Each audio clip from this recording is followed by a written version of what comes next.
L'événement marquant ce début d'année en Afrique est sans conteste l'investiture de John Dramani Mahama mardi 7 janvier 2025 à Accra au Ghana. Devant le Parlement et la Cour suprême, à la place de l'Indépendance, Black Star Square, l'ancien nouveau président a juré solennellement de respecter et de défendre la Constitution de la République du Ghana.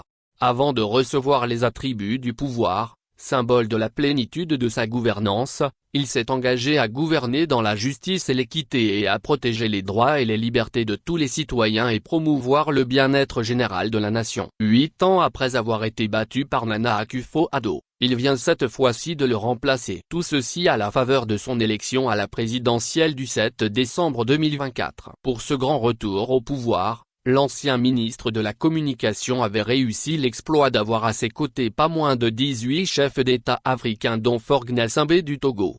Et la présence remarquée du président togolais à cette grande rencontre de la célébration de la démocratie, a suscité bien de curiosité. À juste titre, le voisin de l'Est du Ghana s'oppose à toute idée de démocratie et d'alternance. Au pouvoir depuis 2005.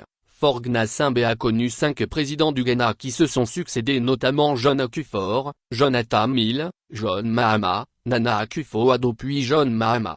Après 20 ans au pouvoir, c'est maintenant qu'il reprend tout à zéro avec un mystérieux régime dit parlementaire. Je veux terminer ces vœux que je vous adresse pour 2025 en soulignant combien l'année qui vient marquera un renouveau de notre vie démocratique. En février prochain, un Sénat sera mis en place et dans les mois qui suivent la réforme constitutionnelle votée en 2024 entrera en vigueur. Le Togo deviendra alors une véritable démocratie parlementaire comme c'est le cas dans plusieurs grands pays, notamment l'Inde, l'île Maurice, le Royaume-Uni ou l'Allemagne, par exemple.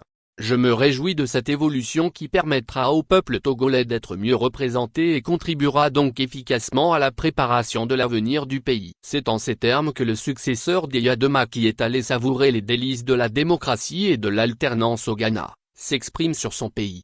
Le Togo est devenu la risée de la sous-région. Au cœur d'un pays qui se couvre avec autant de ridicule, on se demande comment Faure Gnassingbé arrive à s'en accommoder. Le jeune doyen est-il à l'aise au milieu de ses pairs? Là, il faut se créer une autre dimension humaine pour braver ces nuages épais de brocart. Honoré à Dontuy.